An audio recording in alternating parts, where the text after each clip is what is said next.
Hey, fellow tennis nerds, I hope all is well and that you're not forgetting to play some tennis. This is This Week in Tennis number 7, 2024. We're in week number 7 right now. They are playing tennis all over the world as usual. Tennis never sleeps.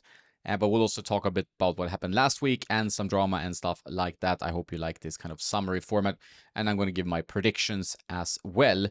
Shout out to Andy Tan, who does a lot of spotting of apparel and shoes. And he has seen Lululemon everywhere. He actually sent me a list of players with Lululemon. It's a pretty understated brand. On the women's side, a little bit more, with the logo and so on. But on the men's side, you hardly see the logo. And a few players probably that you had no idea are wearing Lululemon. I don't know what the deal is, if they're, heavily sponsored or is like some light sponsorship. I have no idea what the structure is. But Lululemon is a little bit everywhere. I haven't tried their apparel. Don't know the quality or so on, but if you have, let me know in the comments what you think about their stuff. If we look at the last week on the ATP Tour, to start off with, we had Hugo Humbert never losing ATP final 5-0 for him.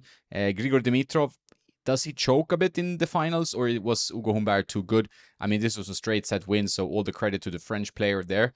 But yeah, Grigor has a tendency sometimes not to play his best when it's crunch time. But big congrats to Hugo Humbert, and Dimitrov, who is a player I really like to watch, has kept his form, and we'll see what he can do now in Rotterdam. But there were several strong storylines. I think one of the strongest one on the ATP Tour was that a player outside the ATP 100, Luciano Darderi, from Italy, another Italian player. How many Italian players do we need? I was going to say, but how many Italian players are playing amazingly well? Italian tennis is just thriving at the moment. Just Sinner and, okay, Berrettini has been struggling for a while. Fognini is on the way out. But the new generation of Italian players like Nardi, Darderi, and Arnaldi, I could maybe make a rap song with those. All those players are playing so well, and Italian tennis, besides having like kind of high political positions and having a lot of tournaments and so on, are doing really well. So well deserved. So well done to Darderi. He has been a racket switcher in recent years, I would say. He started playing with the Blade, at least that was some years back. Then he went to the Dunlop CX, I think 200. And now he's with the Percept 97D, the 1820 version. And with some kind of hybrid setup, I don't know if he's gone like Polytour Pro with natural gut in the mains would make sense. Some users now of the 97D, Marcos Giron and this guy to name two, but that's the Percept line is becoming more and more popular, I feel like. Talk about Yonex players, we got to give props also to Tommy Paul, who beat another Yonex player in Ben Shelton in the semis.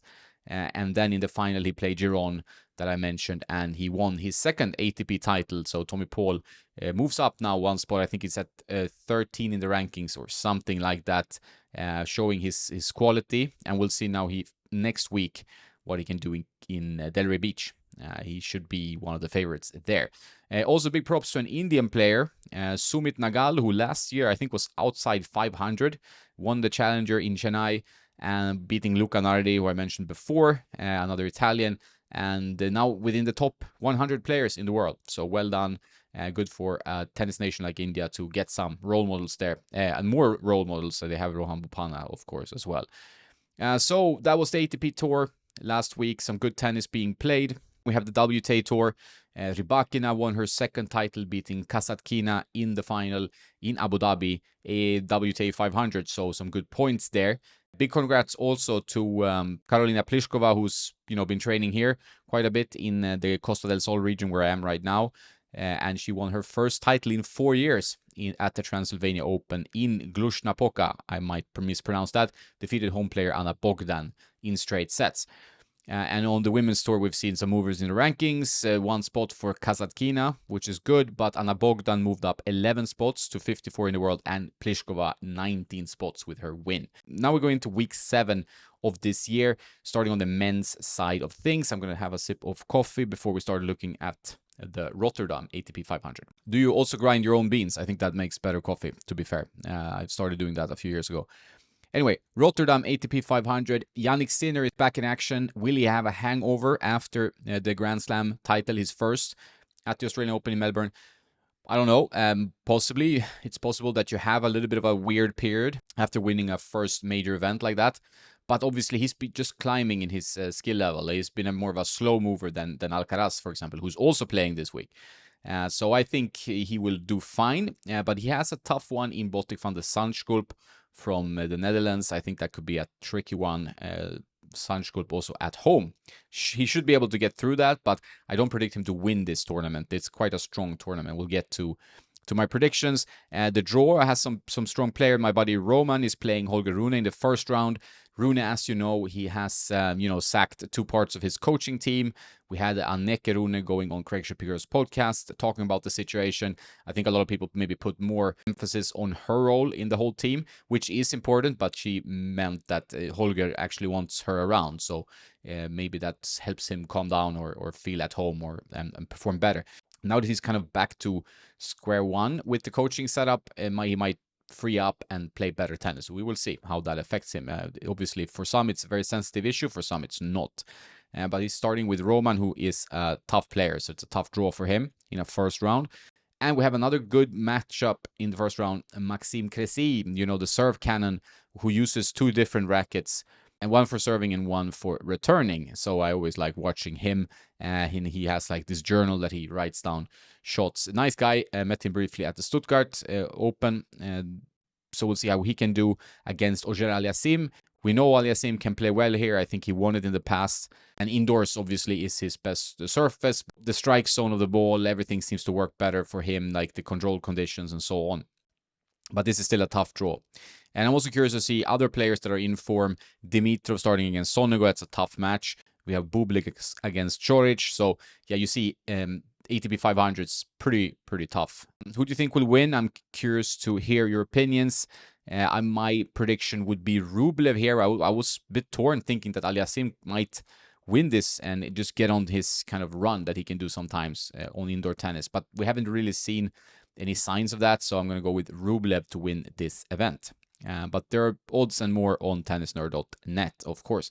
Then Delray Beach ATP 250, not as strong, more focus on American players like Taylor Fritz, Frances Tiafoe, Tommy Paul, Alex Mikkelsen. Yeah, a bunch of strong American players obviously going to fight it out. We all have Adrian Manarino, your favorite 9.5 kilo player, who's also playing and who's always tough, but he's played a lot, so we'll see if he has a dip at some point. Mikkelsen is the young talent. Giron had his great run in Dallas, so maybe he can keep it up, but he plays Emilio Nava, who is a strong talent in the first round. That's a possible upset, I would say. But tough to predict this. I have a feeling that Tommy Paul will keep motoring on. I would say the high seeds here are pretty strong favorites, in my opinion, meaning Taylor Fritz and Tommy Paul. Possibly Tiafoe, but what's really up with Tiafoe, I don't know 100%. I mean, the coaching situation seems a little bit wobbly, and yeah, it hasn't been a good start to the year, to be honest. And we're going to Argentina, and sometimes these clay court events can be a bit boring because they're all clay court specialists, but this event has a bright star in it in Carlos Alcaraz, who's back to the tour after the Australian Open, and won here last year and is the favorite and my prediction to win this tournament. That does not mean that it's going to happen because we haven't seen that great of a game from Alcaraz in recent months, I would say. He's not been as impressive as we all thought he would be. But in this tournament, I think he's one level above everyone. There are some threats, obviously, on an ATP 250. Guys like Artur Fils is in the draw, interesting, but he gets Lajovic, who is tough in the first round. Sebastian Baez is always tough. I predicted him to win in Cordoba, but then we had Dardere playing tennis of his life, and Dardere is in this draw as well, but he should be pretty tired. I have a feeling he might not do so well in this one. Cameron Norrie is playing, not my favorite to win the title, to be fair. And then we have Echeverry as well. So lots of Argentinians. Obviously, Diego Schwartzman got a wild card. He's not had it easy. I'm a big Stan the Man fan, as you might know, and he plays Pedro Cachin. And I think Stan the Man can win some rounds here. Maybe not enough for the title. And we have Marin Cilic back also playing tennis with a wild card here. Interesting choice to go here to Argentina to play instead of indoors. But yeah, we'll see how it goes. So pretty exciting draws. Some good tennis to be played. The major storylines, I would say, it's Sinner and Alcaraz. How will they do? They are the new shining stars, but there's so many good players coming up. But I would say those are the ones that I will put my attention on extra. And then we go to the WTA Tour for one major event. So if we go to Qatar, we have Swiatek in action. She had somewhat of a disappointing Australian Open. She probably wants to go back to winning ways. Rybakina won last week. She's here. Good first round match. Naomi Osaka versus Caroline Garcia. This might have been played already when you watch this in out of date tennis news. Sakkari gets a bye in the first round. How can she perform? She has had a pretty so-so start to the year, but also won her first match, as she's in the draw as well. Maybe playing Leila Fernandez, who's currently, as I'm talking to you, close to beating Samsonova. So this is a very, very stacked draw. Obviously, Kostyuk won her first match. Danielle Collins, who is retiring this year, won her first match against Kudermetova. We have Coco Gauff in the draw as well. So this will be a fun event on the WTA Tour. A little bit of an upset was that Erika Andreeva, I've been hyping up Mira Andreeva, rightly so, I would say, before, but this is her sister, and she's also very good. She beat Diana Schneider, who won her first ATP title 2 weeks ago. So all open everywhere, it seems like. It's very tough to predict tennis matches, as you know, but I'm trying my best. I think it's quite fun. All right, so this one, tough to predict. Rybakina, Swiatek. I have a feeling Swiatek will be extra motivated here and go into to win this event. That's just my feeling. You know, she is the first seed, so makes sense. Rybakina obviously would be my probably second favorite. We don't have Sabalenka playing here. Osaka is not quite there yet, although she can maybe make a decent run here. Coco Gauff will be dangerous as well for the titles. Those three players, I think, and possibly Jabeur, but not quite seen the best tennis from her on a more consistent basis as of yet. So those are the predictions. Those are the tournaments for this week. Lots of tennis to watch and look forward to. Do you stream any tennis, or do you just keep up to date with tennis kind of like through news or highlights and so on? Let me know in the comments. And if you wonder about the machine behind me there, that's actually a measuring device that I'm testing from MetorLab called MetorTune. So it actually measures weight, balance, swing weight, and twist weight on tennis rackets. I have a Head 3-in-1 since before, but it doesn't measure twist weight. They now offer a 4-in-1. So there are different companies offering these types of devices. The cheapest one is the Brefidi one, review to come. My buddy Henrik has tested that while I'm going to be testing this one. So far, quite impressed. You can connect it with Bluetooth to your computer. Then it automatically keeps track of your measurements and so on. And if you're curious, maybe I should measure like some Djokovic and Murray and so on pro stocks and see their twist weights, weight and balance and so on. I've published some of that already on tennisnerd.net, but the twist weight is an unknown factor. It's not the most important one, but it has some importance and something we can talk about later on. I also got questions about the guitar, the Lava Me, because it was laying there on the guest bed. But yeah, it's a good guitar. I like it. You need to amplify the sound because it's pretty low, but you can travel with it because it's carbon fiber and it doesn't break. And yeah, playing guitar and singing and writing songs is my second hobby after tennis. So that's why the guitars are always around, if you wonder. It's maybe not the most exciting news. That's it for this week in tennis. Some predictions, some thoughts about the upcoming events and upcoming matches. Let me know what you're going to watch and what's your predictions in the comments. I hope you subscribe. I hope you check out tennisnerd.net for more stuff. If you need help with rackets and so on, there's a guide to rackets and strings and a Tennis Nerd consultation service on the website.